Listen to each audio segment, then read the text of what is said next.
A la doctora honoris causa y maestra Mercedes Escudero, a quien también agradecemos muchísimo nos acompañe en este tema que es de interés mutuo también.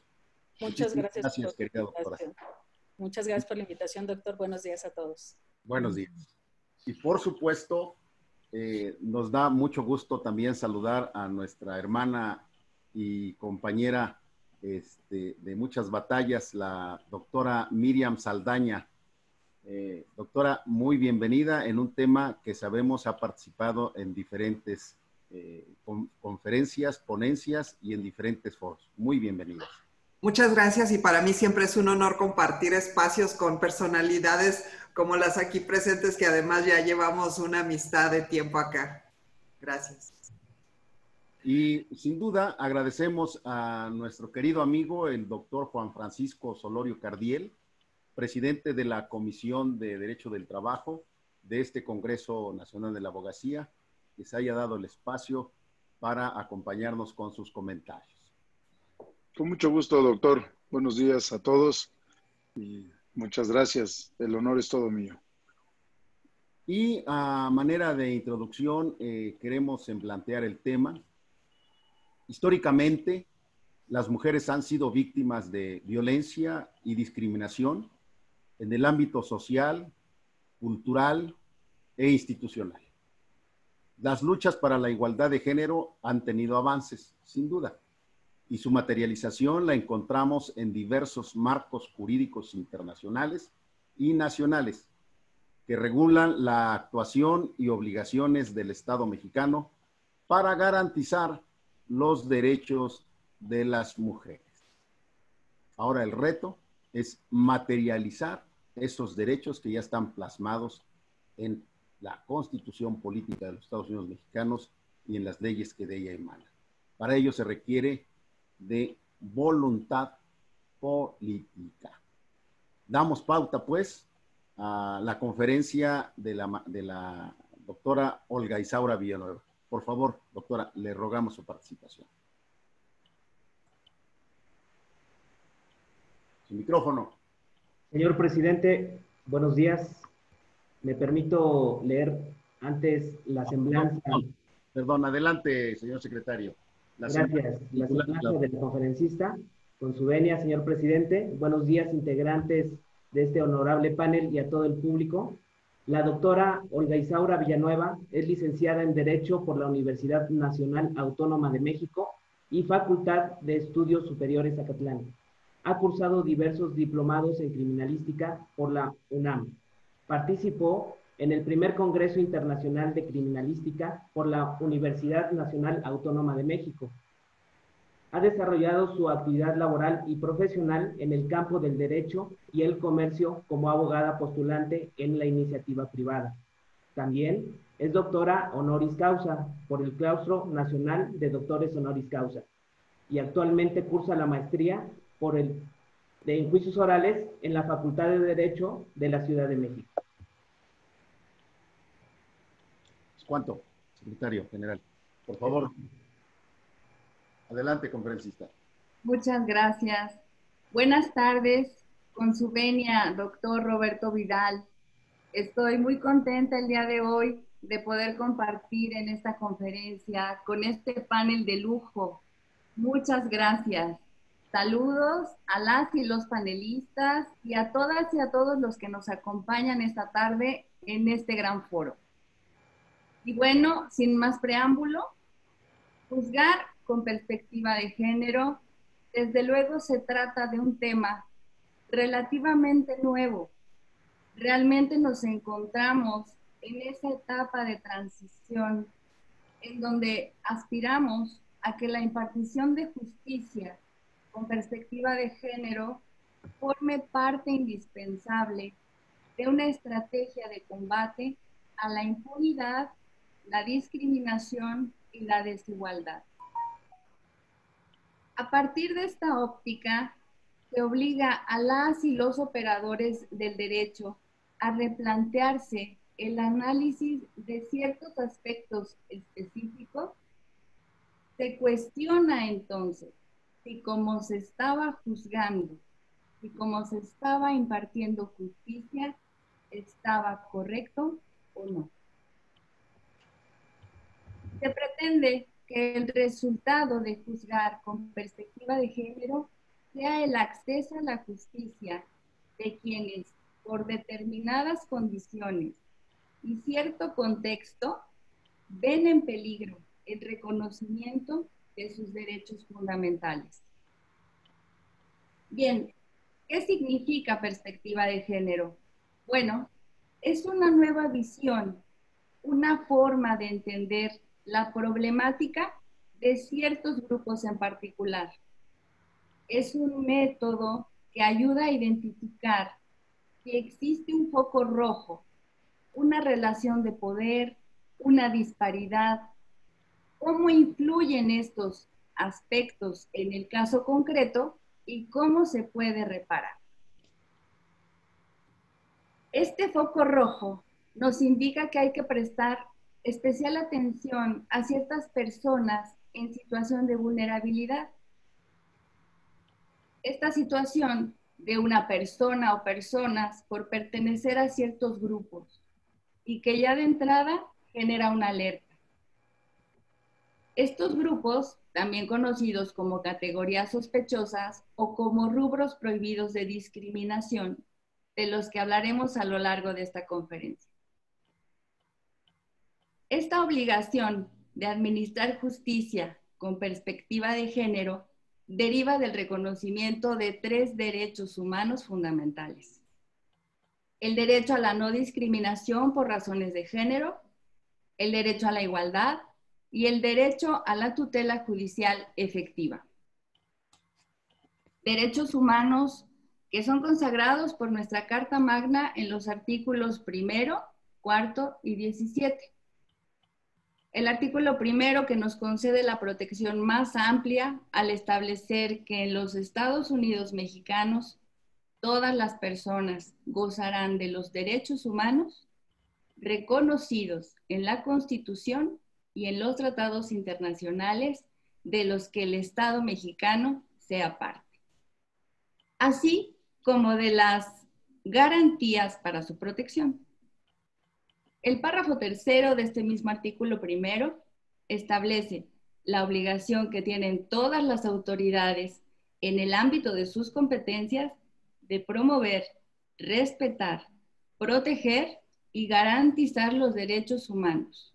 Y en consecuencia, la obligación del Estado de prevenir, investigar, sancionar y reparar las violaciones a los derechos humanos. Y por último, el párrafo 5 de este mismo artículo 1 constitucional que prohíbe toda discriminación motivada por origen étnico nacional, el género, la edad, también las discapacidades, la condición social, las condiciones de salud, por supuesto la religión, incluso las opiniones, las preferencias sexuales, el estado civil o cualquier otra que atente contra la dignidad humana y tenga por objeto anular o menoscabar los derechos y libertades de las personas. Este párrafo 5 nos da la pauta sobre los criterios que se consideran como las principales categorías sospechosas, conocidas también como rubros prohibidos de discriminación.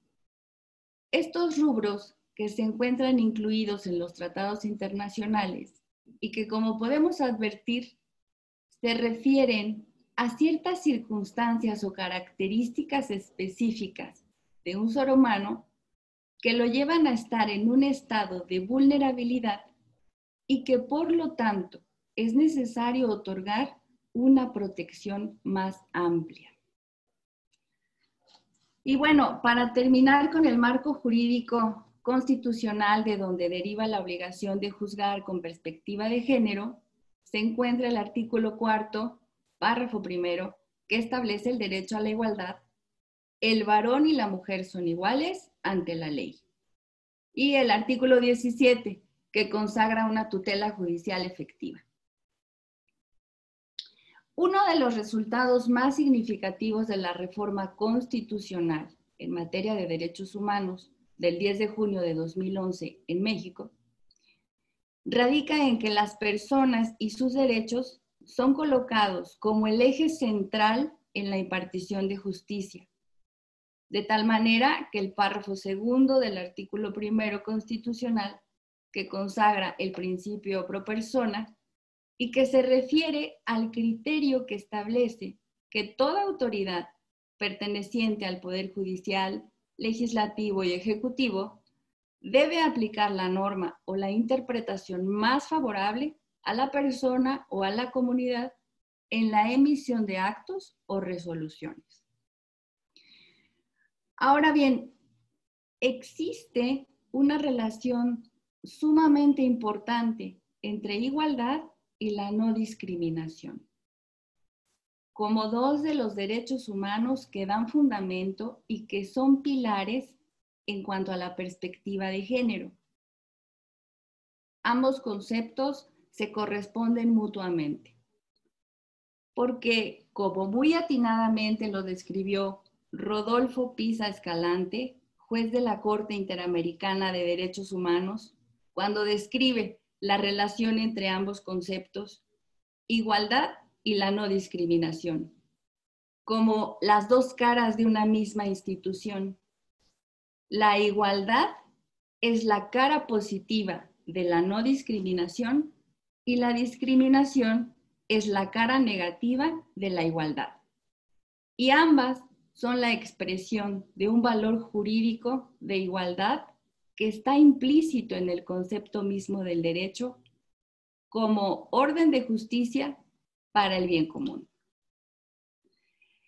Me parecería que no deja duda en la forma en que describe la relación entre estos dos derechos fundamentales y que finalmente nos remite a dos de los principios de los derechos humanos, que son la interdependencia y la indivisibilidad.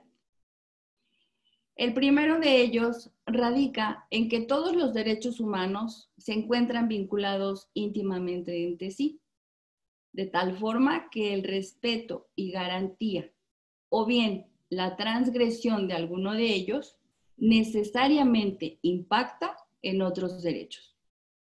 Y el segundo principio al que me he referido, el de indivisibilidad, que se traduce en que los derechos humanos poseen un rango intrínseco a la persona, son inseparables de ella, y de tal manera que al ejercerse uno de ellos, correlativamente se deriva el ejercicio de otros. Bien, ahora quisiera hacer la distinción entre el concepto de género para no confundirlo con el concepto de sexo. De este modo, mientras el sexo se refiere a características biológicas propias que diferencian a los hombres de las mujeres, el género se refiere al conjunto de características, actitudes y al rol social que se ha construido histórica, social y culturalmente, y que se ha asignado a las personas, es decir, se le ha asignado al hombre por ser hombre y a la mujer por ser mujer. Es este estereotipo o rol que se ha construido y que se ha convertido en la forma normal o normalizada en que se comportan las mujeres y los hombres. Son criterios que avalaban la concepción histórica de lo que se entiende por lo femenino y lo masculino. De tal modo que mientras la biología determina hasta cierto punto la identidad, lo cultural es modificable.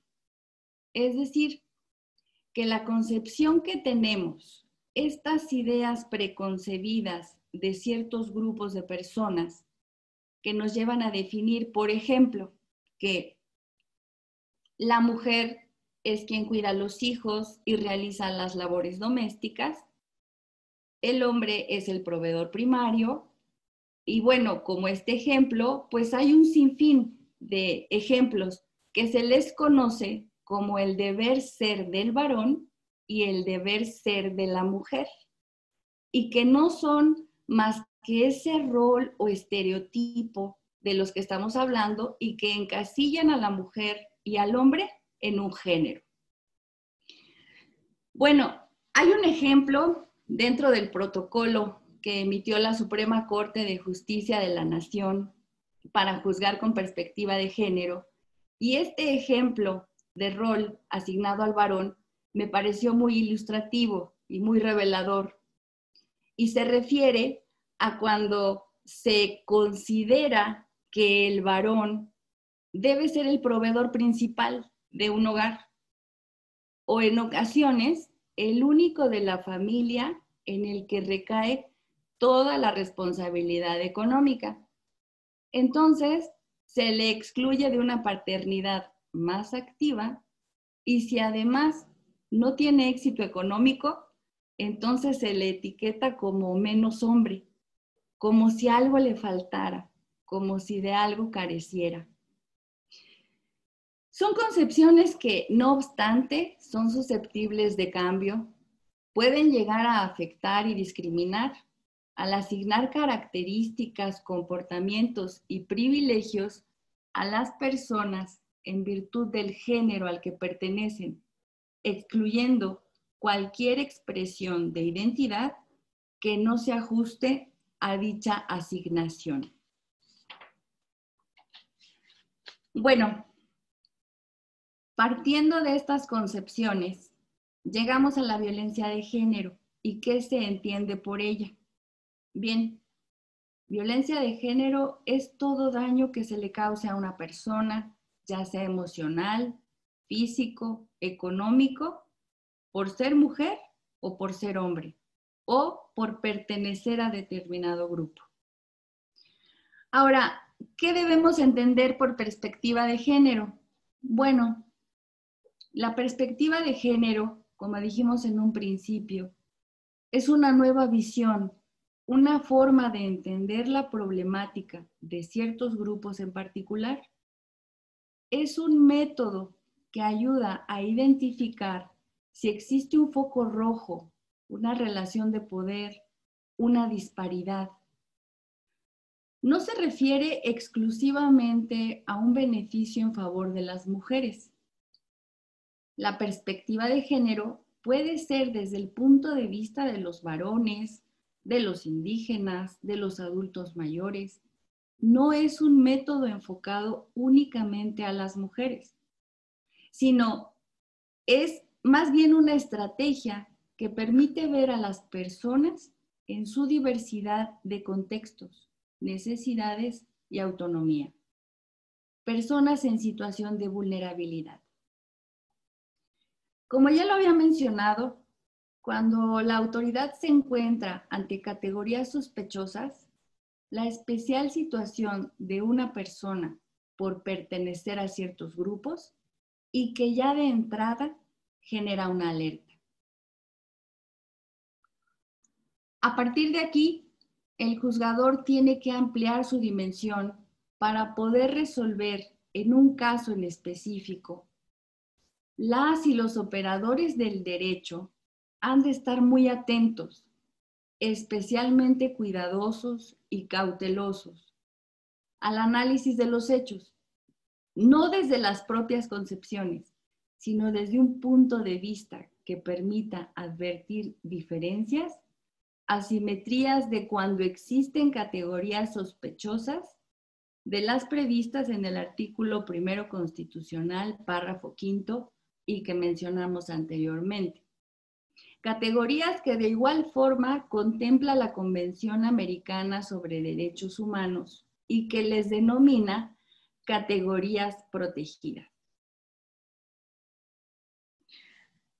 La obligación del Estado es crear condiciones de igualdad real frente a grupos que han sido históricamente excluidos o que se encuentran en mayor riesgo de ser discriminados. ¿Por qué surge la necesidad de esta perspectiva? ¿Cuál es su justificación? ¿Por qué juzgar con perspectiva de género? Bueno, es importante destacar que las políticas enfocadas a las mujeres parten del hecho histórico comprobado de la discriminación de la que éstas son y han sido objeto. Es entonces que históricamente hay una presunción de discriminación y esta discriminación mayoritariamente es hacia las mujeres, pero no lo es únicamente. Infortunadamente, esta realidad que cultural y socialmente afecta injustamente a las mujeres es la razón por la que en México surge este cambio. Esta necesidad de partir, parte de ciertas condenas al Estado mexicano por parte de la Corte Interamericana de Derechos Humanos. Hay 3 casos paradigmáticos y que constituyen un referente de malas prácticas de investigación. El caso Campo Algodonero, el caso Inés Fernández Ortega y el caso Valentina Rosendo Cantú, en donde la Corte Interamericana de Derechos Humanos encontró al Estado mexicano responsable internacionalmente de la violación de los derechos humanos. En el caso Campo Algodonero, ante la Corte Interamericana de Derechos Humanos y la sentencia que emite esta última en noviembre de 2009, es considerada como una de las más relevantes dentro de su jurisprudencia. Por primera vez, la Corte adopta una perspectiva de género en su sentencia. Condena a México a reparar a las víctimas del caso Campo Algodonero. En la sentencia, la Corte atribuye responsabilidad internacional a un Estado por violar los derechos a la vida, integridad personal y libertad personal contenidos en la Convención Americana sobre Derechos Humanos, por incumplir su deber de prevenir diligentemente la investigación de la muerte de 3 jóvenes, cuyos cuerpos fueron encontrados en 2001 en un campo algodonero de Ciudad Juárez, Chihuahua. La Corte Interamericana de Derechos Humanos constató la actitud indiferente de las autoridades a las denuncias, así como el haber minimizado la desaparición de las jóvenes con comentarios discriminatorios en razón de su género y edad. México reconoce entonces parcialmente su responsabilidad internacional y reconoció el contexto de discriminación y violencia contra la mujer en Ciudad Juárez. Lo mismo ocurrió en el caso de Inés Fernández Ortega. La Corte Interamericana de Derechos Humanos señaló en la sentencia en el año 2010 que la violencia contra la mujer no solo constituye una violación de los derechos humanos, sino que es una ofensa a la dignidad humana que trasciende todos los sectores de la sociedad y afecta negativamente sus propias bases. Pero realmente es a partir del año 1993 que comienzan a documentarse los primeros homicidios de mujeres en Ciudad Juárez, a la que no por nada se le llamó la ciudad más peligrosa del mundo. Una situación que se vive en todo el país. El caso de las 3 niñas indígenas celtales en Chiapas en 1994, en el que la Corte Interamericana de Derechos Humanos declaró responsable al Estado mexicano por violar los derechos humanos de las víctimas. La matanza de Acteal en Chiapas en 1997. En 2006, la injusta condena de 3 indígenas otomíes en el estado de Querétaro. En el caso Atenco en 2006, por mencionar algunos. El caso paradigmático también de Mariana Lima en 2010 y resuelto por la Suprema Corte de Justicia de la Nación en 2015, en donde emite una sentencia el máximo tribunal del país, reconociendo el derecho de las mujeres a una vida libre de violencia y discriminación, así como la obligatoriedad de investigar y juzgar con perspectiva de género. La violencia contra las mujeres constituye una violación a los derechos humanos, pero lejos de ser un asunto privado, realmente es un asunto de orden público. Y me refiero en este sentido a que el daño no se causa únicamente a personas en específico, sino que se genera un grave daño a la sociedad en general.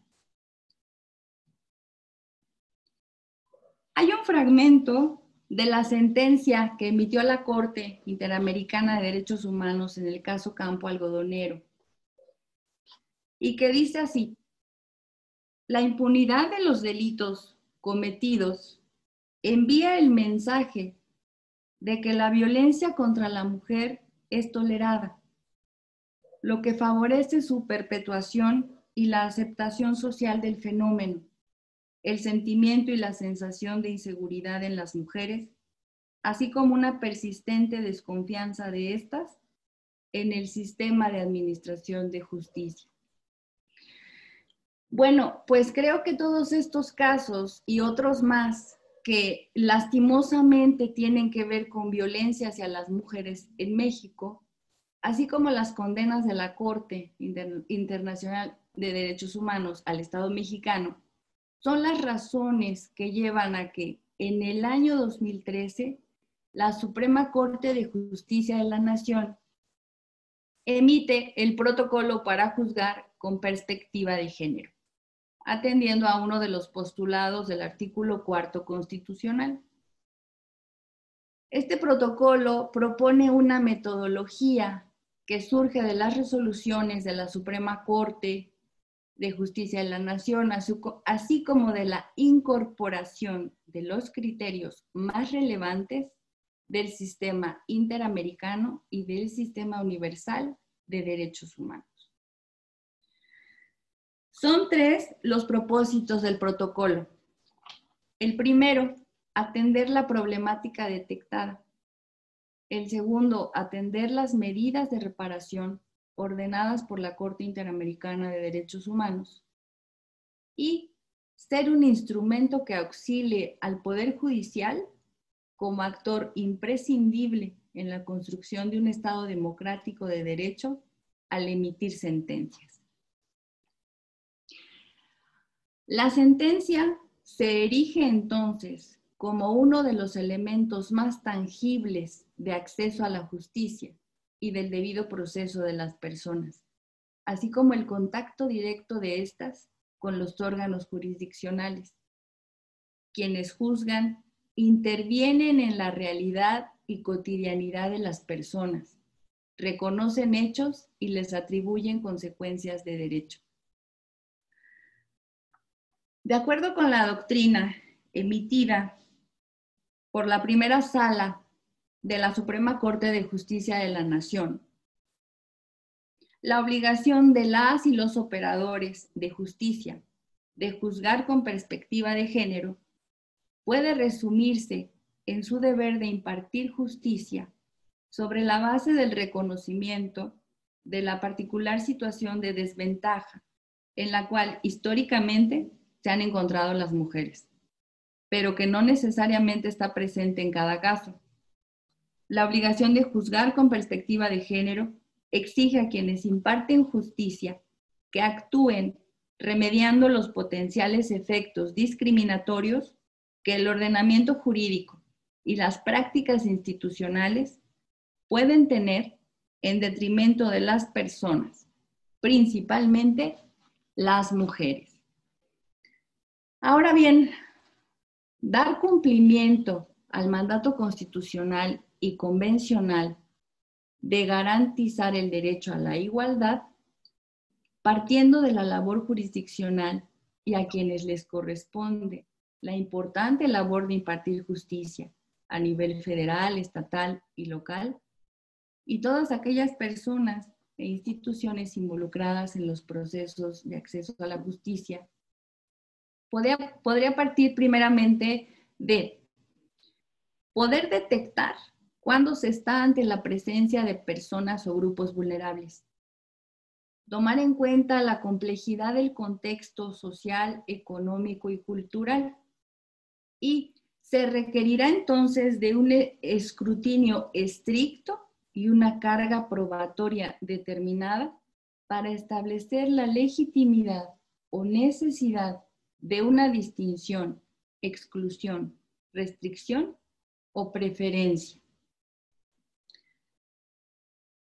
La Suprema Corte de Justicia de la Nación realizó un diagnóstico cuando emitió el protocolo para juzgar con perspectiva de género, y este diagnóstico lo realizó en diferentes tribunales y se detectó un importante desconocimiento de los instrumentos internacionales y la legislación nacional en materia de derechos humanos de las mujeres, así como el conflicto en la pretensión de incorporar la perspectiva de género dentro del quehacer jurisdiccional.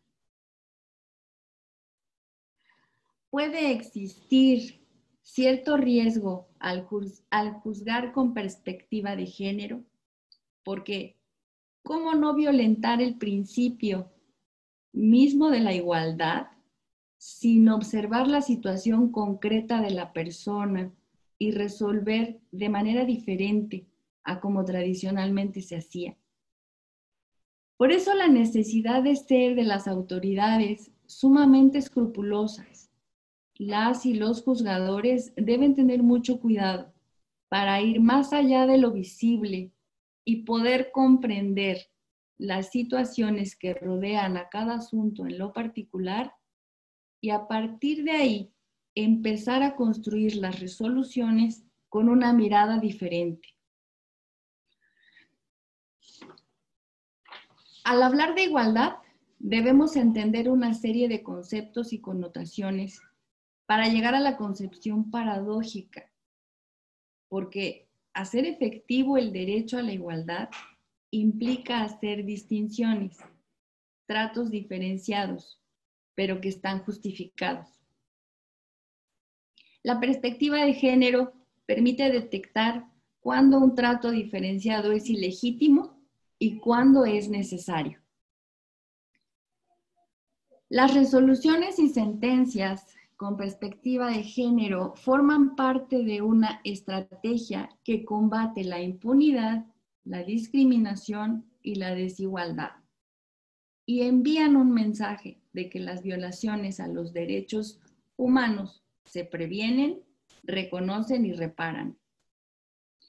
De esta manera, el quehacer jurisdiccional asume un papel activo en las transformaciones necesarias para la consecución de una sociedad en donde todas las personas estén en condiciones de diseñar y ejecutar un proyecto de vida.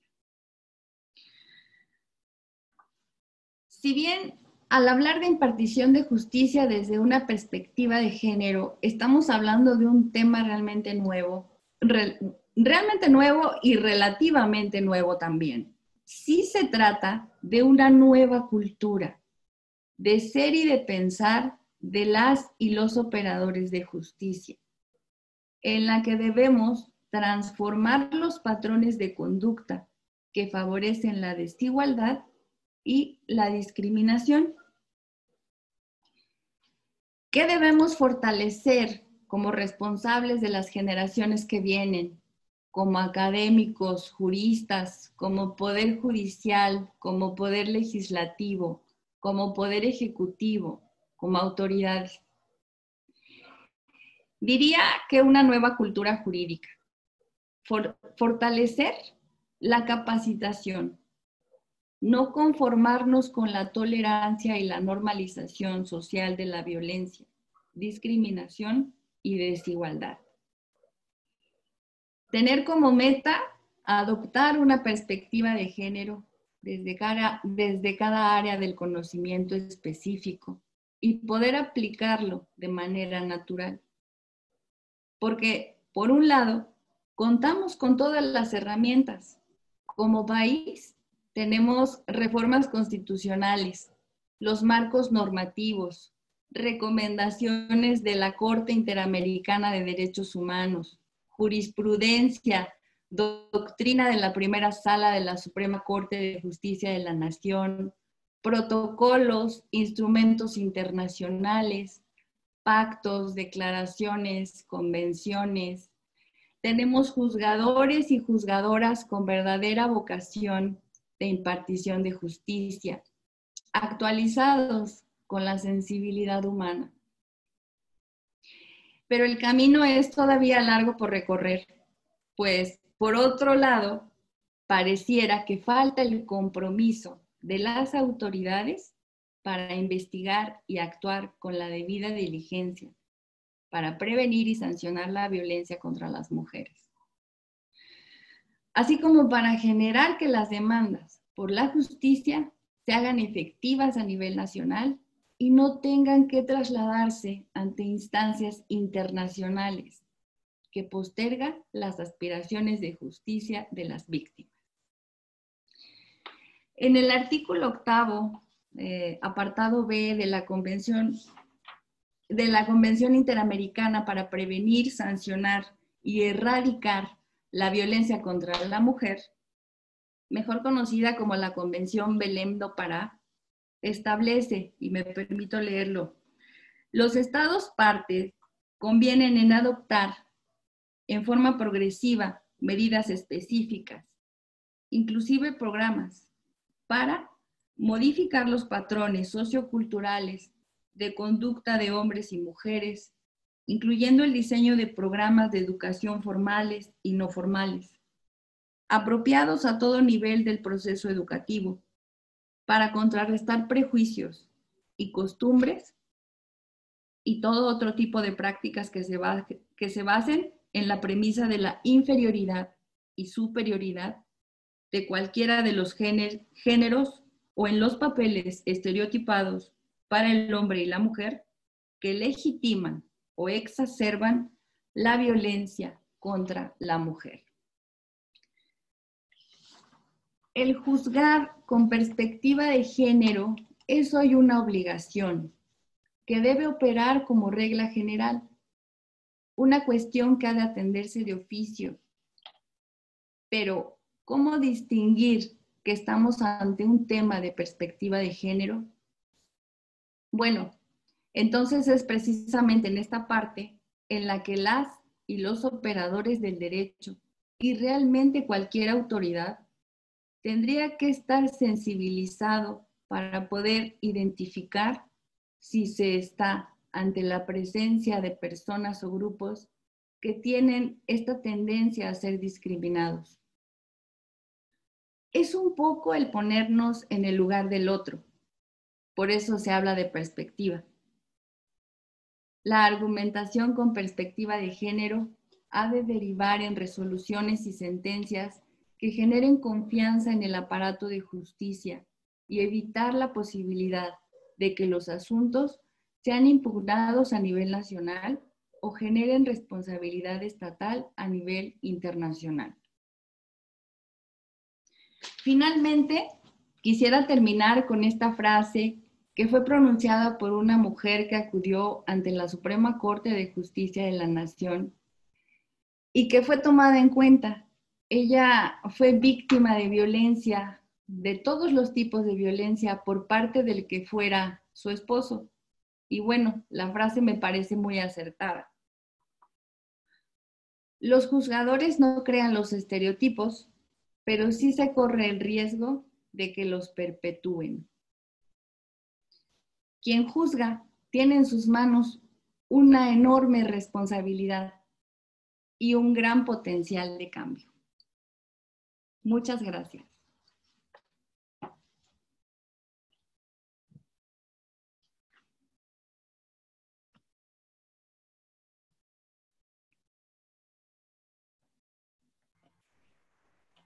Agradecemos la participación de la doctora Olga Isaura Villanueva y por el contexto de su conferencia, apreciamos doblemente la presencia de la señora magistrada Celia Marín Sasaki, que seguramente tendrá valiosos comentarios para nuestra asistencia, a quien, por cierto, saludamos muy afectuosamente a los asistentes que el día de hoy nos hacen el favor de vernos en nuestras redes sociales, en YouTube, en Facebook Live y, por supuesto, en esta plataforma Zoom del Congreso Nacional de la Abogacía. Ruego, pues, a la doctora Celia Marín Sasaki nos haga el favor de presentar sus comentarios a la conferencia. Por favor. Muchas gracias. Buenas tardes a todas y a todos. Doctor Roberto Vidal, presidente del Congreso Nacional de la Abogacía, muchas gracias por invitarme a este ciclo de conferencias que son muy importantes y muy necesarias en estos momentos en los que estamos totalmente pues aislados de todo lo que está sucediendo. También quiero felicitar a la doctora Olga Isaura Villanueva por su brillante exposición. El profundo conocimiento que tiene usted del tema, doctora, y su compromiso y sobre todo la sororidad que tiene usted con todas las mujeres y también con todos los grupos vulnerables. Saludo a todas y a todos. Bueno, en principio yo quisiera decir que la perspectiva de género, pues efectivamente es una metodología, porque a veces nos encontramos con operadores jurídicos que no saben lo que es la perspectiva de género.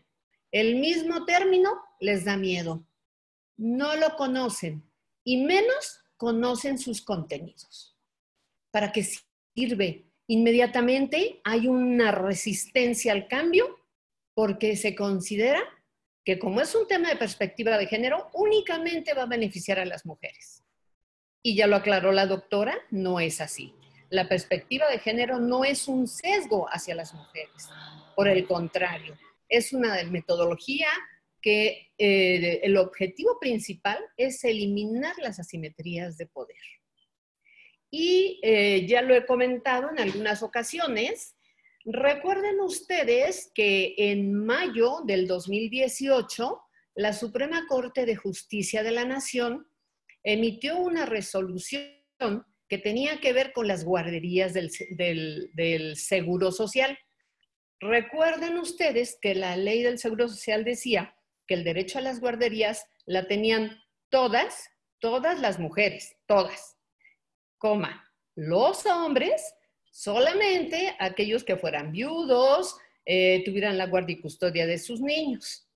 Entonces, cuando la Suprema Corte de Justicia de la Nación entra a estudiar este tema, aplica la perspectiva de género y se percata que esa norma era una norma que estaba discriminando a los hombres y a las niñas y niños y hijos de los hombres porque les negaba el servicio a las guarderías. Entra la Corte a aplicar la perspectiva de género, analiza realmente la neutralidad de la norma, elimina la asimetría de poder y dice, el derecho a las guarderías debe ser tanto para hombres como para mujeres. Y esa norma que discriminaba a los señores, fíjense, cómo la Corte lo trae a un tema de igualdad, a un nivel de igualdad, y entonces ahí elimina esa discriminación que había hacia los hombres. Cito este ejemplo que nos quede muy claro que la perspectiva de género es para género masculino y para género femenino. En donde estén esas asimetrías, esta metodología nos permite detectarlas, eliminarlas y resolver en términos de igualdad. Por otro lado, también quiero decir que la perspectiva de género, siendo una metodología, atañe tanto a todos los poderes, tanto al Poder Ejecutivo cuando elabora sus políticas públicas. ¿Han oído ustedes por ahí que se haga un presupuesto con perspectiva de género? Pues ellos no son juzgadores, pero esa perspectiva también les atañe y para estar acorde. Y ustedes han visto que en el Poder Legislativo también las leyes se tendrán que hacer con perspectiva de género. Y por supuesto que el Poder Judicial tiene que aplicar la perspectiva de género al emitir sus resoluciones. ¿Cuáles? Todas. Porque todas las resoluciones tienen una afectación directa en la vida de las personas y desde luego que en la sociedad, así como ya lo dijo la doctora. Por otro lado, yo también quisiera decir que este tema, que a pesar de que tiene muchas resistencias, ha ido permeando poco a poco, gracias a las feministas que hemos estado dale y dale con el tema. Ahora pues ya tenemos unos buenos aliados, los señores también, pero no podemos dejar este tema.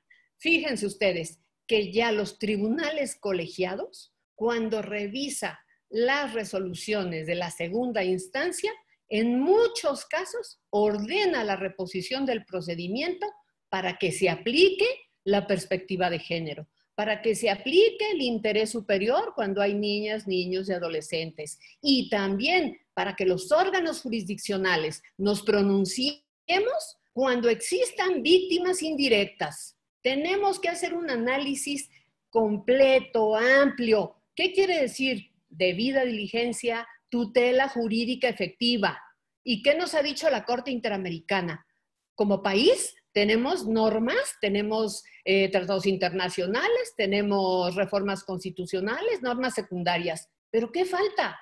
Que toda esa formalidad y esa normalidad permee a la realidad. Los justiciables y las justiciables lo vivan en su vida diaria. El acceso a la justicia no puede ser un concepto abstracto, frío y lejano. Tiene que estar cercano a las personas, a todas las personas, niños, niñas, adolescentes, todas las personas que tienen grupos vulnerables y en todas las materias. También quiero aclarar que a veces se piensa que la perspectiva de género únicamente se aplica en materia penal y en materia familiar. No es cierto. La perspectiva de género se aplica en todas las materias y en todas las ramas del derecho. Otra cosa que quería... los protocolos. Los protocolos para juzgar con perspectiva de género, bueno, pues ahí están muy bien, están increíbles. Lástima que no los aplica. Lástima, lástima. Y les voy a decir que hay dependencias que también entran en ese contexto de operadores jurídicos que elaboran sus protocolos para aplicarlos en el tema de feminicidio, pero ¿qué creen? Que sus agentes y sus operadores pues ni siquiera conocen el protocolo. Por supuesto que nunca lo aplican. Y así tenemos una serie de problemas, una serie de omisiones que finalmente trastocan estos temas. Tenemos que insistir, tenemos que seguir difundiendo ampliamente el tema de perspectiva de género. Yo, para concluir, ¿quién sabe qué otra cosa les iba a decir? Otra cosa muy importante es la Doctrina Nacional del Feminicidio que ya elaboró la Suprema Corte de Justicia de la Nación, a la cual ya se refirió la doctora, en el caso de Mariana Lima, que es el caso emblemático, mismo que todavía no ha concluido, ahí sigue en el proceso. Pero hay otra serie de casos y de resoluciones que ha analizado la primera sala y a través de ese análisis es que ha construido esa Doctrina Nacional del Feminicidio, lo cual me parece muy, muy importante y que tendríamos que aplicar. También la primera sala ya emitió la jurisprudencia, que es el acceso a la justicia en condiciones de igualdad, y dice aquí la tengo, elementos para juzgar con perspectiva de género, no la voy a leer, así todo un análisis de qué es lo que tenemos que analizar, 7 pasos muy claros para detectar si estamos ante una asimetría de poder, cuáles son los elementos que tenemos que traer para tener muy claras las condiciones, y una vez que esté satisfecho ello, emitir nuestras resoluciones. Y yo les propongo que este tema no quede aquí, es muy importante, muy brillante su intervención, pero yo les propongo que el siguiente paso sea que hagamos un taller de análisis de sentencias con perspectiva de género, de todas las materias. Porque, miren, nos quedamos muy bien, ya tenemos detectada cuál es el tema de la violencia en contra de las mujeres, es un tema cultural, es un tema de lo que ustedes quieran. Pero, ¿ahora qué sigue? Ya nosotros como operadores jurídicos tenemos que ir a los resultados, a plantear las soluciones. ¿Y cómo lo vemos? Bueno, ya tenemos toda la metodología, ya la tenemos ubicada. ¿Cómo se aplica? ¿Cómo opera en la vida diaria de los juzgadores y en la vida diaria de las personas justiciables? Les propongo que en un futuro no muy lejano, doctor Vidal, pues podamos hacer todo esto. Además, también quiero decir que con la perspectiva de género, fíjense que no necesitamos irnos y esperarnos hasta que venga una reforma a las normas locales o federales. A ver, ¿qué tenemos? ¿Qué nos dio la Corte Interamericana? Acciones afirmativas y acciones positivas que tenemos que llevar a cabo de acuerdo al principio de pro persona y al principio de progresividad. ¿Qué nos falta? Pues nos falta la voluntad, nos falta el hacer. A veces nos falta el valor, pero hay que hacerlo. No podemos seguir en estas condiciones. No podemos seguir de brazos cruzados cuando al día matan de 10 a 13 mujeres diarias en este país, más las que son violentadas, que todavía no las matan, ¿no? No podemos seguir así. Todos los operadores jurídicos, los juzgadores, los investigadores, los defensores, los asesores, los académicos, todos tenemos que ir en ese mismo sentido. Yo les agradezco muchísimo haberme invitado, haber escuchado a la doctora, permitirme hacer estos comentarios y pues muchísimas gracias. Me tengo que retirar lamentablemente porque tengo que atender ahorita una audiencia. Entonces, les quiero mucho, les mando un fuerte abrazo. Mil gracias. Gracias, magistrada. Gracias a ustedes. ¿Sí? Sí, doctor. Micrófono, doctor. Si me permite usted un minuto nada más. Sabemos, así lo acordamos, que tenía usted la agenda cargada, pero la importancia que tiene para usted este tema la hizo estar aquí presente. Debo recordar que usted es la presidenta de la Comisión de Igualdad de Género del Claustro Nacional de Doctores. Bien, la doctora Olga Isaura Villanueva es la presidenta de la Comisión de Igualdad de Género del Congreso Nacional de la Abogacía. Retomando su propuesta de hacer una congregación, de hacer una reunión, de hacer un foro, yo le voy a proponer lo siguiente. El Congreso Nacional de la Abogacía retoma esa propuesta y la va a transformar en un Congreso Nacional con el tema perspectiva de género, donde efectivamente hay muchas cosas que ya están inscritas tanto en la Constitución como en las leyes, pero ese es el ámbito del deber ser. La realidad es otra y usted la acaba de pintar desnuda completamente. Acercar esa Constitución, esas leyes a esa realidad, vincular, tener mediciones en cuanto a la eficacia social del derecho. Solamente así podemos avanzar. Y para ello es muy importante la voluntad política. ¿Para qué? Para fortalecer las instituciones responsables de impartir y procurar justicia, empezando por el primer respondiente, por el Ministerio Público, por los señores peritos, por los integrantes o por los órganos jurisdiccionales, el sistema penitenciario. Es fundamental analizar todo esto de manera integral. Por eso yo le agradezco mucho su presencia y estamos siempre en la mejor disposición. Que tenga usted buena tarde y ruego a los demás acompañantes que aguarden un momento, por favor. Muchas gracias, magistrada. Muchas gracias. Buenas tardes y pues, perdón, pero me tengo que retirar. Muchas gracias. Entonces, continuando con esta dinámica, le pedimos por favor a la doctora Miriam Saldaña que nos haga a favor de manifestar sus comentarios bajo lo siguiente. La magistrada hablaba de la metodología que hay que seguir. Y en esta dinámica arrancamos con el tema hace algunos años en este país con un concepto que a mi juicio era equivocado o equívoco, la equidad de género. Hoy día, igualdad de género, así lo ha asentado la Suprema Corte de Justicia de la Nación. ¿Qué nos tiene que decir, querida doctora, sobre este particular? Buenas tardes, muchas gracias, presidente, doctor Roberto Vidal, y también, bueno, qué honor escuchar a la doctora Olga Isaura Villanueva, siempre con sus comentarios tan acertados y, bueno, sobre todo que habla desde el conocimiento y la experiencia. Buenas tardes a los demás, maestra Mercedes, doctor Juan Francisco Solorio, nuestro estimado maestro Iván igualmente. Pues empezar diciendo que para el filósofo Foucault, el poder es incomprensible si antes no se entiende al sujeto y su contexto, ya que mientras el sujeto mantenga relaciones con otras personas y con la sociedad, siempre se van a desarrollar relaciones de poder. Si no hubiesen relaciones, el poder no existiría.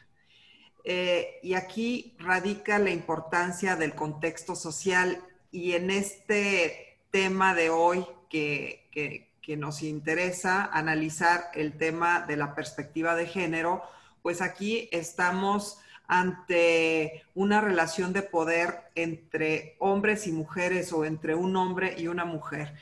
Y pensando en estas palabras que mencioné antes del filósofo Foucault, aquí radica mucho la importancia de la cultura que tenemos, la cultura mexicana, este contexto social, este contexto que traemos arrastrando desde ya hace varias generaciones, donde se daban los roles muy específicos. A mí de niña todavía me tocó que los domingos que comíamos en casa todos juntos, al final de la comida mi mamá decía, a ver, las mujeres a limpiar la mesa y a lavar los platos.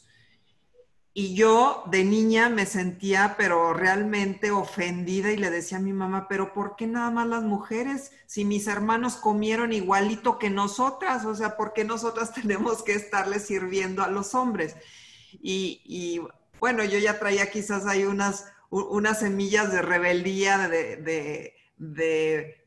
pues, rebeldía contra las injusticias, ¿verdad? Yo creo que el tema de la igualdad, como bien lo indica nuestro amigo y presidente de este Congreso, el doctor Vidal, el tema de la igualdad es un tema de justicia, al final de cuentas, ¿verdad? Entonces, el análisis completo y amplio que nos invita la magistrada Sasaki y también nuestra doctora Olga Isaura Villanueva a reflexionar es sobre qué metodología se está aplicando para realmente llevar a cabo todas las acciones afirmativas y positivas en función de perspectiva de género. Y aquí tenemos que ver los tres poderes que tenemos en nuestra república.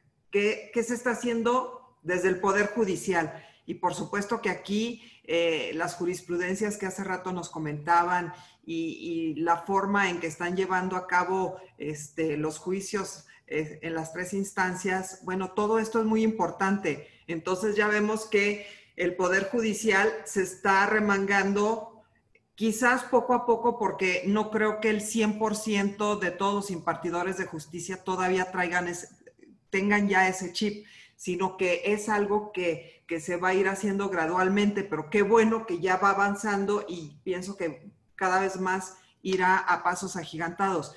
Y ahora, desde el Poder Legislativo, pues es aquí donde se tiene pues trabajar a fondo, porque como el Poder Legislativo es el que está emitiendo todas estas leyes que nos van a dictar nuestra conducta en sociedad, aquí es imperativo que siempre estemos a la vanguardia, incluso en derecho comparado, ver qué están haciendo otras naciones para darle el empoderamiento a la mujer, para darle su autonomía económica, que el empoderamiento pasa forzosamente por la autonomía económica.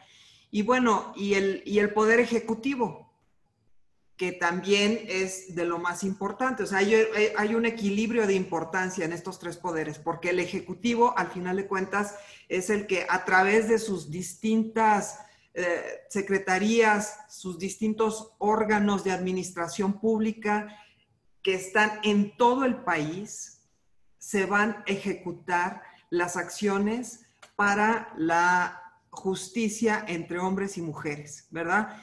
No solamente es todo hacia la mujer, sino también hay situaciones en las que se privilegiaba más a la mujer, como hace rato nos comentaba la magistrada Sasaki el caso de las guarderías, ¿verdad? Que antes el hombre no tenía derecho a las guarderías y ahora a través de una jurisprudencia ya las tiene. Entonces, en el actuar con perspectiva de género vamos a ver todo lo transversal, y aquí radica la importancia y me gustó mucho escuchar a la doctora Villanueva sobre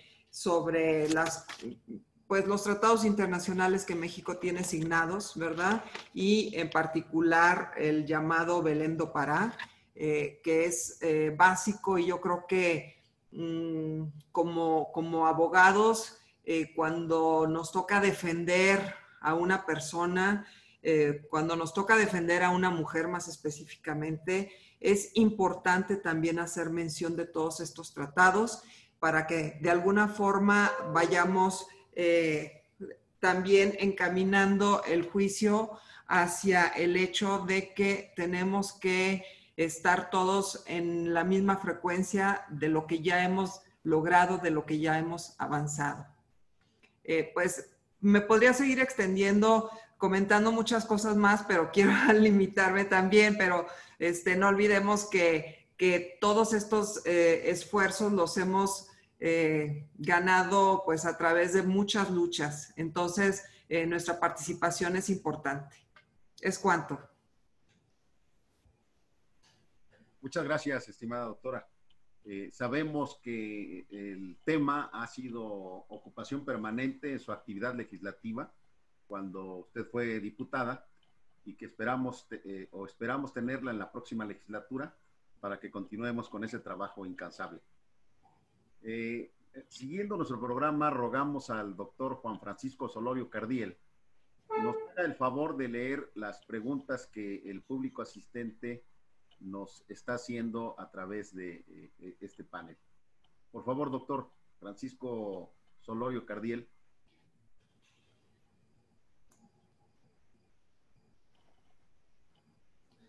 Si me lo permites, presidente, en lo que el doctor Juan Francisco Solorio Cardiel se prepara, comentar que una de las propuestas legislativas que me tocó subir a tribuna fue el hecho de que las parejas eligieran el orden de los apellidos al registrar a los hijos. En su momento recibí muchas críticas de personas que decían, ay, pero eso no es trascendental, ¿a quién le interesa? Etc, etc. Pero yo quiero decirles que a mi juicio sí fue muy importante, sí fue un paso más, ¿verdad? Para que desde el hecho de escoger el orden de los apellidos haya una igualdad de oportunidades, haya un diálogo a decir, a ver, el primer apellido de nuestros hijos va a ser el tuyo como hombre o el mío como mujer. Entonces, yo creo que son muchas pequeñas batallas que vamos ganando en el camino las mujeres, que al final de cuentas nos van a llevar a una gran victoria cuando logremos que en lo social, en lo legal, en cuánta situación diversa haya, podamos encontrar esta igualdad, este equilibrio entre hombres y mujeres. ¿Qué tema tan complicado y complejo a la vez, querida doctora? Porque justamente su comentario inicial comenzó con el tema del poder. Y bajo una perspectiva sociológica jurídica, podemos entender que la sociedad es decir, la interactuación de todos los componentes de esta, todas las personas, se forma, se organiza en una primera instancia para protegerse mutuamente. Pero en la medida que avanza o evoluciona la sociedad, al final del camino es para dominar, para incorporar el poder, para imponer la voluntad de uno o de una hacia el otro. Por eso cuando hablamos de victoria, estaremos justamente en una lucha, hombre, mujer, o simplemente se trata de quebrantar los paradigmas que durante mucho tiempo, desde el punto de vista cultural, y por qué no decirlo jurídico, les han impuesto a las mujeres. En lo que regresa el doctor Juan Francisco Solorio, le ruego al señor secretario general, doctor Iván Hurtado, nos haga favor de leer las preguntas que están haciendo los asistentes. Con todo gusto, señor presidente. Nuestro espectador, Pedro Ruiz, menciona que agradece a la doctora Villanueva haya abordado el tema de la Corte Internacional de Derechos Humanos. Al respecto, tiene dos preguntas. ¿En dónde se encuentra a nivel internacional las bases para juzgar con perspectiva de género? Segunda pregunta, en general, ¿en qué han consistido las recomendaciones que ha emitido la Corte Interamericana de Derechos Humanos en los casos en que ha resultado responsable el Estado mexicano? Bien, muchas gracias, doctor Hurtado. A la primera pregunta, ¿dónde se encuentran a nivel internacional? Bueno, hay muchos instrumentos internacionales, realmente hay muchos instrumentos. La Organización de las Naciones Unidas ha adoptado convenciones, protocolos, declaraciones, convenios, muchísimos. Pero creo que podemos hablar principalmente de dos instrumentos internacionales y sería la Convención Interamericana para prevenir, sancionar y erradicar la violencia contra la mujer, que mencioné en la conferencia, que es mejor conocida como la Convención Belém do Pará. Y la segunda, la Convención sobre la Eliminación de todas las formas de discriminación contra la mujer, que es la CEDAW, por sus siglas en inglés. Pensaría yo que esas son las principales internacionalmente. La segunda pregunta, doctor, perdón, ¿me la puede decir nuevamente? Con todo gusto, doctora.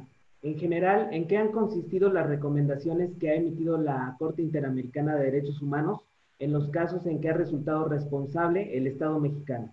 Sí, bien, gracias. Bueno, en general, porque efectivamente pues son muchas las recomendaciones que realiza la Corte al Estado mexicano. Sin embargo, la sentencia per se constituye una forma de reparación. Ha recomendado la reparación integral del daño a las víctimas y sus familias, el brindar tratamiento médico y psicológico, una que me parece muy, muy importante, el derecho a la verdad histórica. Y bueno, también, por ejemplo, en los casos de Inés Fernández Ortega y Valentina Rosendo Cantú, esos dos casos paradigmáticos, también recomendó, la sentencia apunta hacia la necesidad de adecuar la legislación relativa, la limitación, en este caso a la jurisdicción militar, a casos de violaciones graves de los derechos humanos de civiles por parte de elementos castrenses, una práctica que es muy, muy persistente en México. Entonces, la sentencia también, también apunta hacia allá, hacia esas modificaciones en las leyes. Pensaría que esas son las principales, aunque son muchísimas, ¿no?, las recomendaciones. Finalmente, doctora, el espectador Pedro Ruiz hace 3 preguntas más, que son las siguientes. ¿Cuál es la diferencia entre igualdad y equidad de género? Siguiente pregunta, ¿es necesario cambiar las leyes secundarias? Y tercer cuestionamiento, ¿qué sería lo primero que cualquier autoridad tendría que hacer para adoptar esta perspectiva? De acuerdo. Bien, la primera que me hacen, ¿cuál es la diferencia entre igualdad de género y equidad? Bueno, igualdad implica que hombres y mujeres deben recibir los mismos derechos, beneficios, oportunidades y ser tratados con el mismo respeto en todos los aspectos de la vida cotidiana. Igualdad. Equidad implica esa capacidad de ser justos, considerar las necesidades individuales y las circunstancias de cada ciudadano. Digamos que son dos términos que realmente se complementan, que van de la mano. Diría que no puede haber equidad sin igualdad, y la igualdad no tendría sentido si no se atiende a la equidad. Una va de la mano de la otra. La segunda pregunta fue,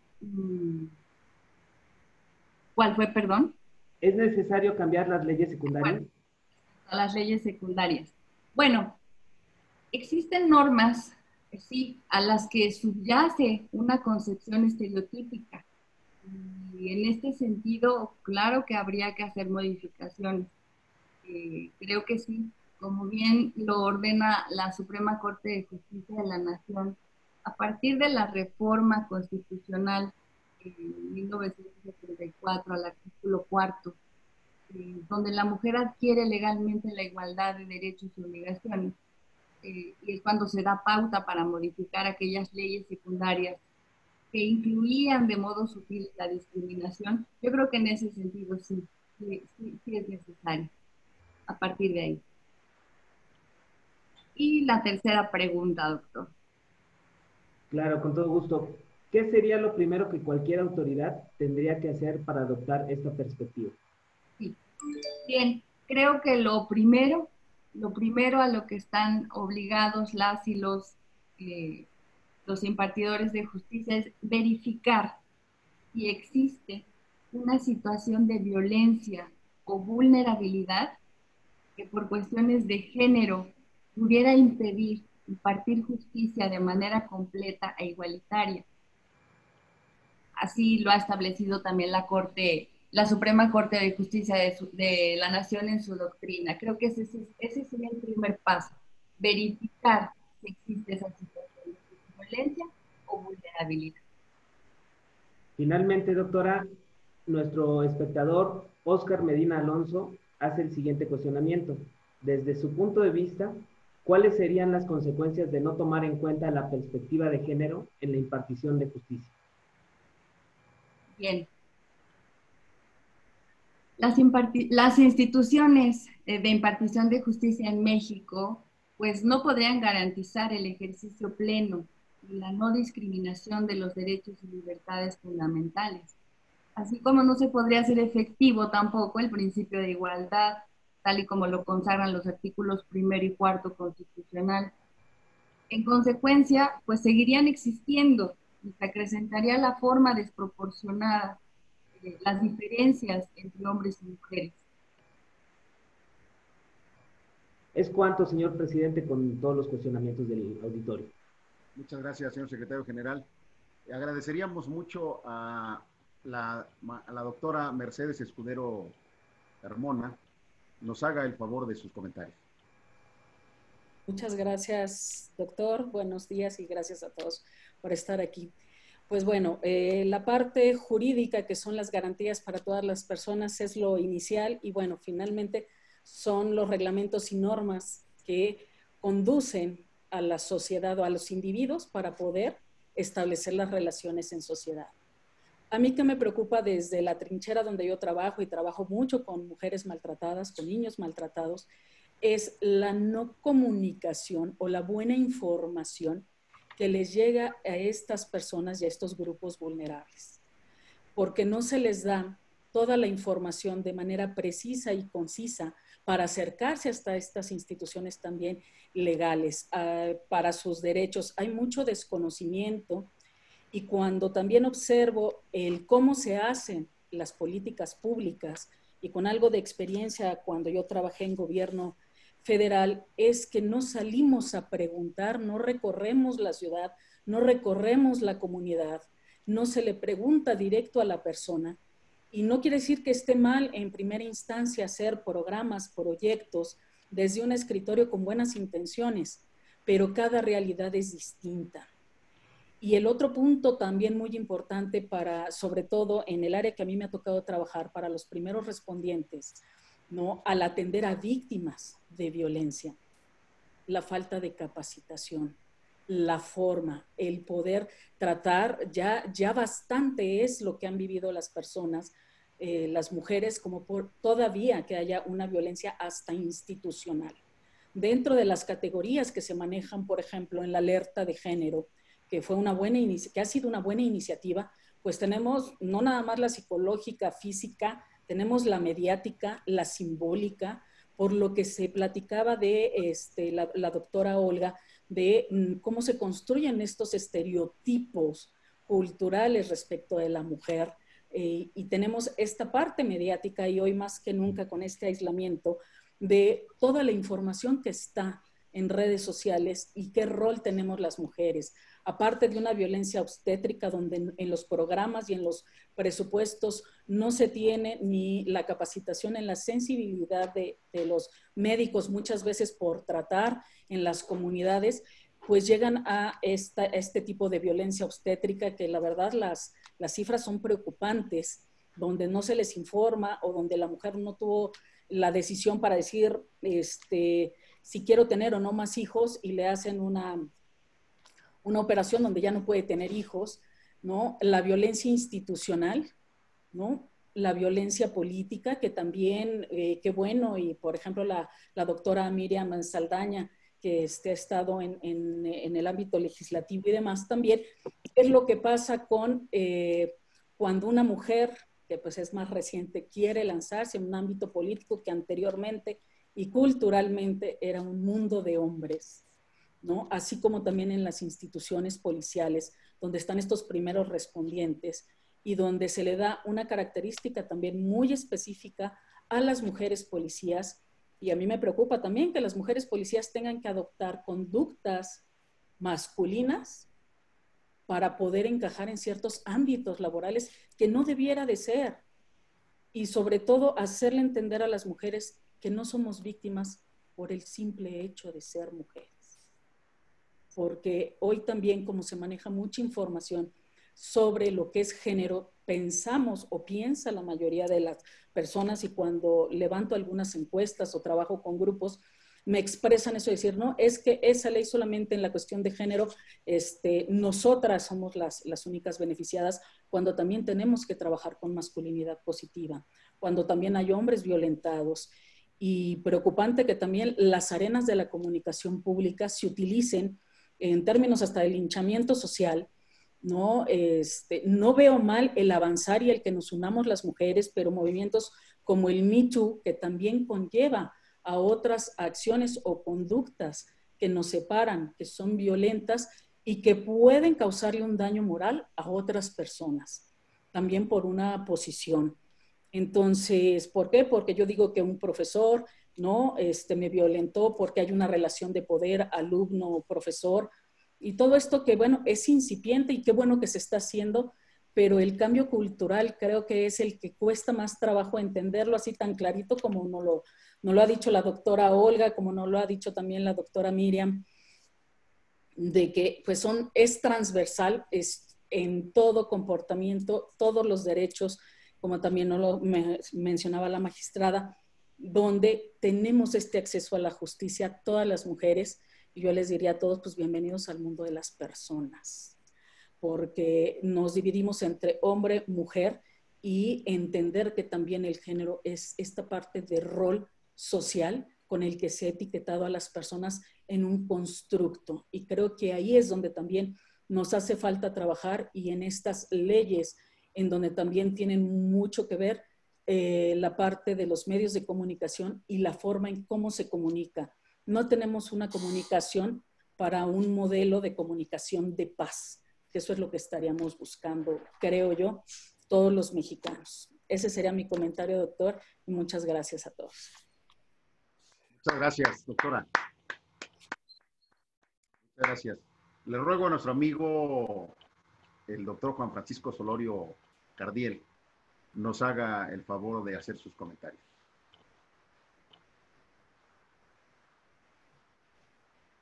Con todo gusto, doctor Roberto Vidal.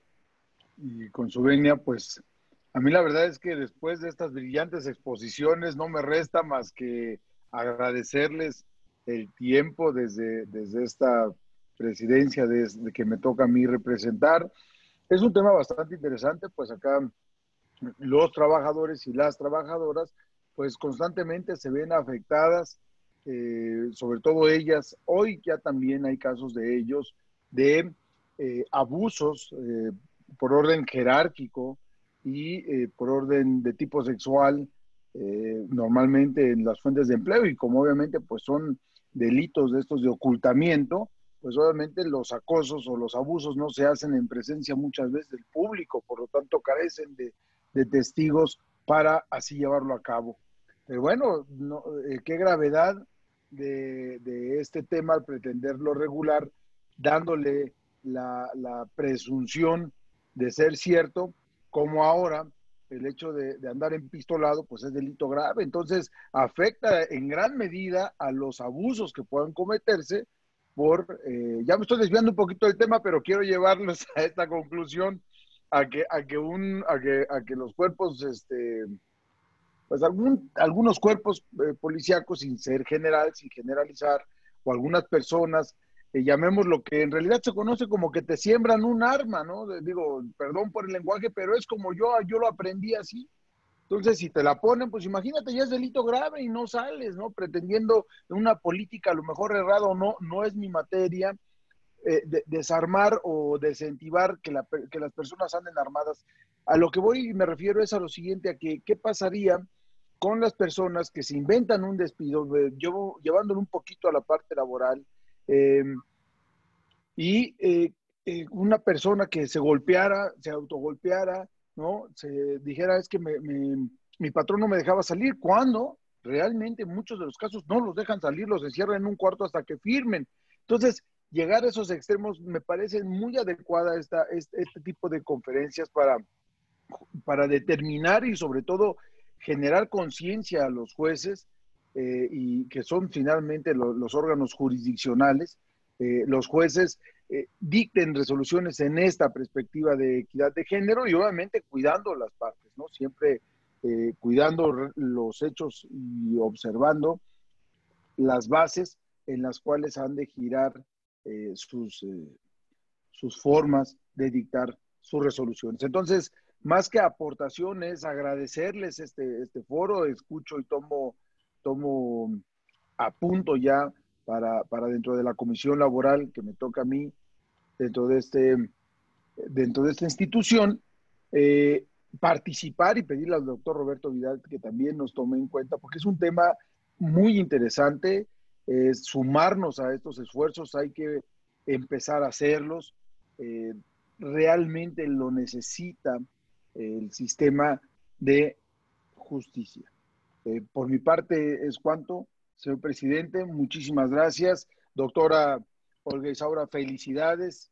A la señora diputada Miriam Saldaña, pues igualmente, la verdad es que a Mercedes Escudero, pues estamos de lujo, estamos de manteles largos hoy, esta mañana, ya tarde. Nuestro secretario general que hace posible esto, el doctor Iván, pues también muchísimas gracias por facilitarme el uso de la voz, doctor Roberto Vidal. Muchísimas gracias, querido doctor. Sabemos que también eres un hombre muy ocupado, por eso doblemente apreciamos tu presencia en este foro de suyo muy importante, y además lo inscribimos ya dentro de la agenda de trabajo del Congreso Nacional de la Abogacía, por supuesto. No sé si alguno de los panelistas quiera hacer uso de la palabra, por favor, querida doctora. Sí, muchas gracias, presidente Vidal.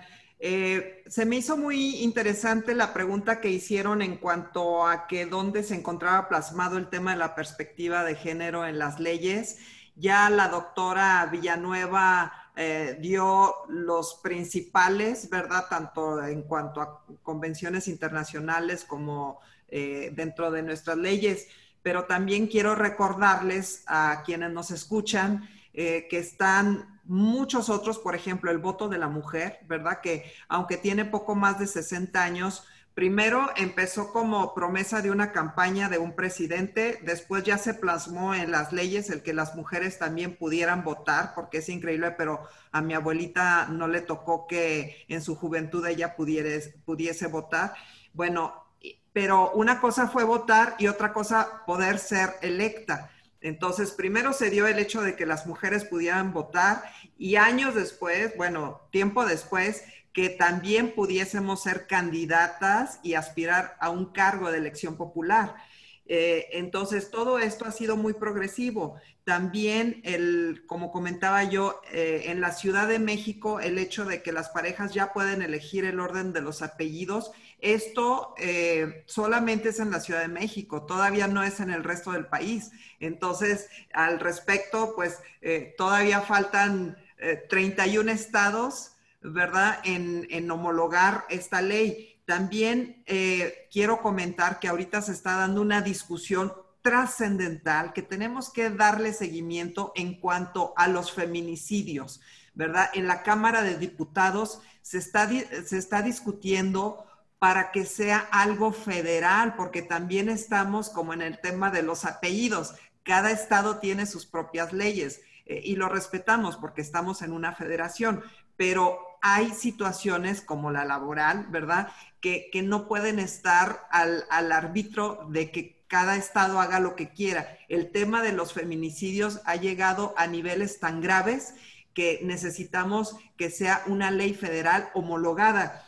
Y en esta discusión que les digo que es importantísimo que le demos seguimiento, porque aparte es apasionante, ya están metiendo el tema de los feminicidios infantiles, ¿verdad? Que no solamente por ser mujer, sino aparte de ser mujer y menor de edad. Y también están metiendo el tema de las amenazas, de la relación con el cadáver. Esto les quiero decir que yo subí a tribuna una propuesta que al final de cuentas no votaron en positivo sobre la necrofilia. Es muy importante que se respete el cadáver de la mujer, porque desgraciadamente hasta los cadáveres de las mujeres se están violando. Entonces, para mí es importante que este tema también se está metiendo a la discusión de los feminicidios. También, bueno, por supuesto que la trata, la explotación sexual, están metiendo más agravantes, están reclasificando el delito. Entonces, va a ser importante darle seguimiento a toda esta discusión. También quiero tocar muy brevemente el tema de lo social, porque las mujeres, por ejemplo, ahora ya también estamos participando en cargos que antes no se veían mujeres, como choferes, como policías, como agentes de seguridad, etcétera. Y los hombres también, por su parte, pues cocineros, haciendo el aseo, ¿verdad?, etcétera. También quiero muy someramente comentar lo siguiente, porque formé parte de la Comisión Especial de Reclusorios en la 6ª legislatura de la Asamblea Legislativa del Distrito Federal.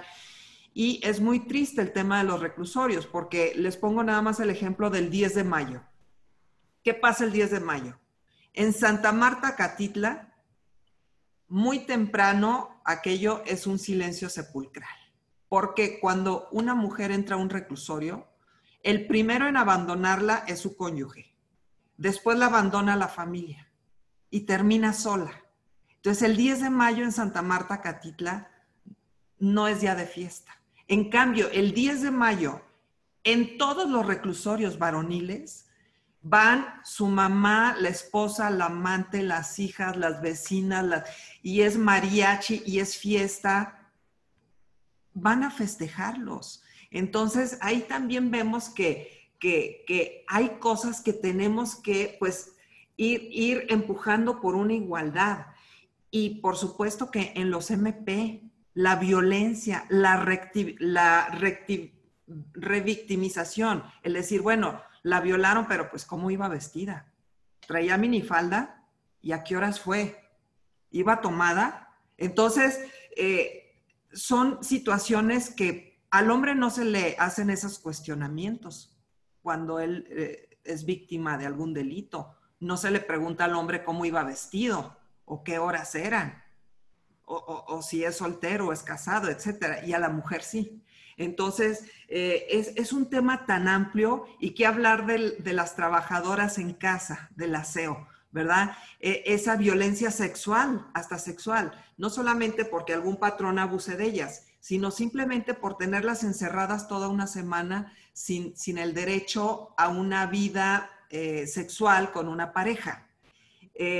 Y bueno, ya lo decía Octavio Paz y con esto cierro, una anécdota que está una mujer ricachona en su casa un domingo en la tarde sola, bueno, ella pensaba que estaba sola y de repente escucha un ruido en la cocina y corre muy asustada y grita, ¿quién es?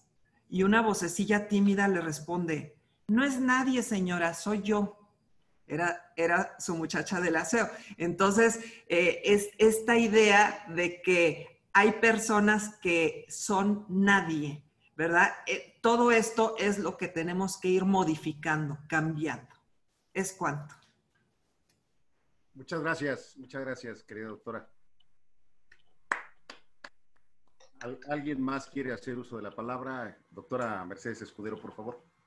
Sí, con todo esto que menciona la doctora Miriam Saldaña, haciendo una reflexión, como les digo, desde la trinchera donde yo trabajo y demás, es que también los programas sociales, estas relaciones de poder también con los programas gubernamentales y elegir solamente algunos grupos donde también se discriminan entre mismas mujeres, desafortunadamente me ha tocado vivirlo, es que no hay una justicia social.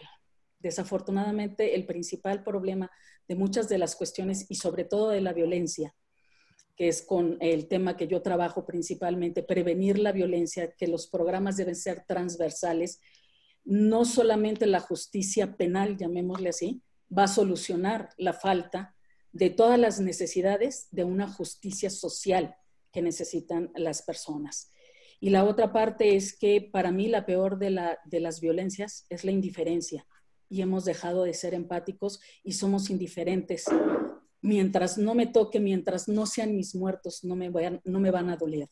Y también por omisión llegamos a caer en conductas violentas que van a llevar posiblemente a una conducta delictiva. Entonces, también reflexionar en ese sentido. Y pues yo siempre digo, pues la capacitación, el acercamiento con las personas no se necesita solamente, y se lo digo, yo trabajo mucho con mujeres indígenas, no se necesita un grado escolar, se necesita la voluntad, el querer tener esa información y el que les llegue de buena manera y que ejerzan sus derechos.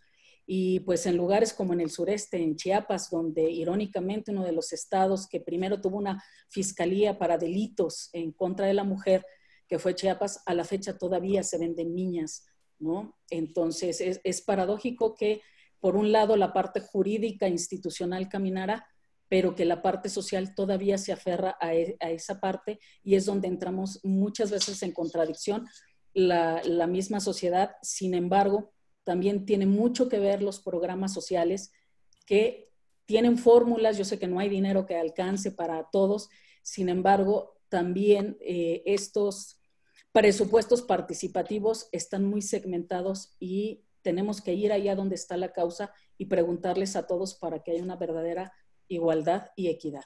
Gracias, doctor. Gracias. Doctora Olga Isaura Villanueva, ¿algo que quiera usted agregar?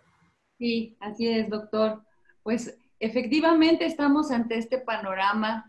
Es un tema amplísimo, podemos pasarnos no horas, días completos hablando de este tema en las diferentes áreas, en las diferentes materias.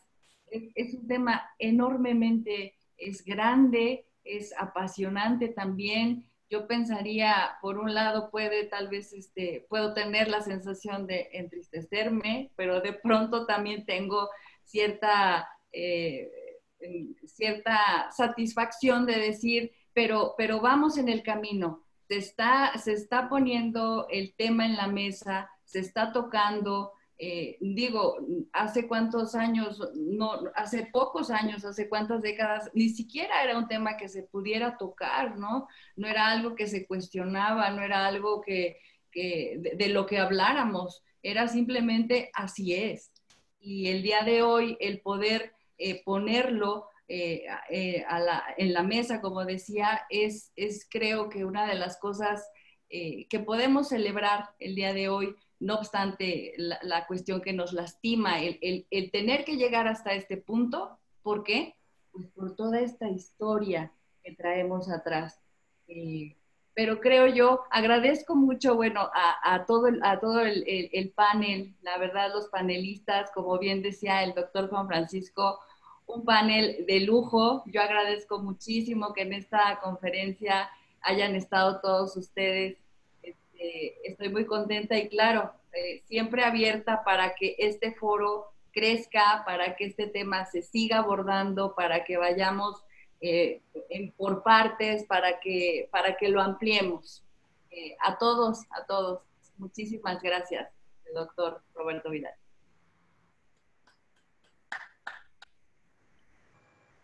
Saludamos con mucho cariño a la doctora Blanca Montes de Oca. Sabemos que está entre el público asistente. Estimada doctora, la esperamos pronto en este panel, en este foro, para que nos haga favor de ofrecernos una conferencia. También saludamos a la doctora Patricia Lemus Raya, que está convaleciente de una reciente intervención quirúrgica, a quien enviamos nuestros mejores deseos. Agradecemos la presencia de todas y todos ustedes en esta conferencia, donde se ha conversado sobre un tema que creo yo es vital para el desarrollo holístico de nuestra sociedad. Quiero, a manera de concluir, a manera de síntesis, señalar algo con lo que inicio mis clases de Sociología Jurídica en la Facultad de Derecho de la UNAM. Somos todos esclavos de las 1000 máscaras que nos imponen desde que nacemos.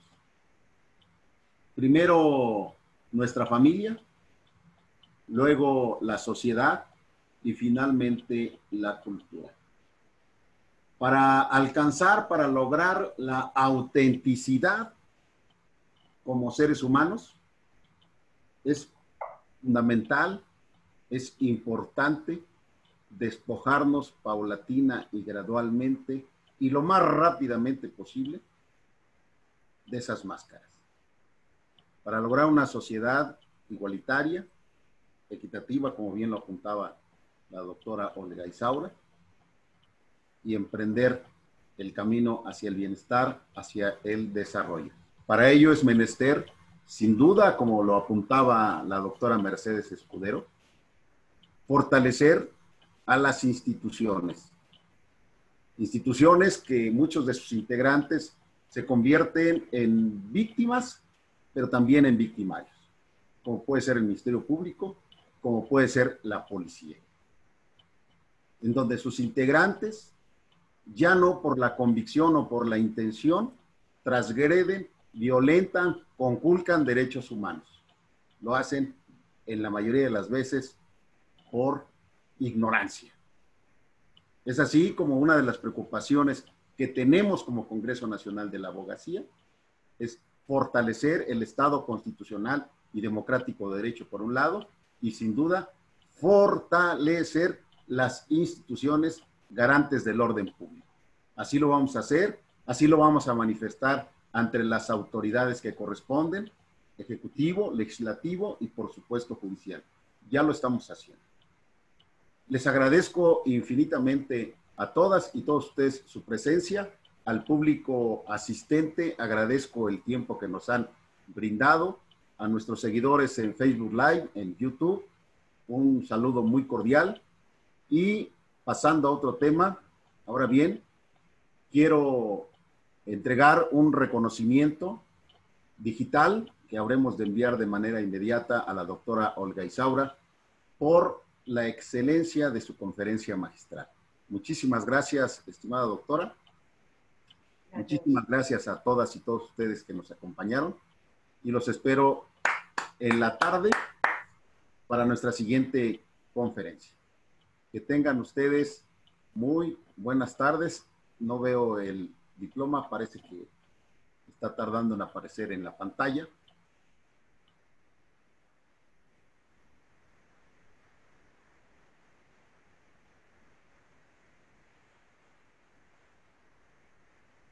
Agradezco la operación de esta plataforma del Congreso Nacional de la Abogacía al doctor Iván Hurtado, quien es el responsable de que esto camine, de que esto funcione.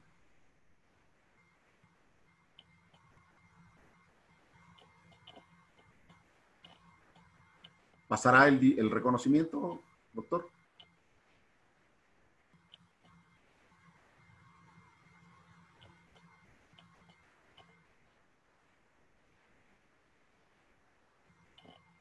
Es la irrupción, diría la doctora Patricia Lemus Raya, la irrupción de las nuevas tecnologías en nuestra vida cotidiana. Estamos supeditados, en este caso, a la velocidad de la Internet para que esto pueda materializarse.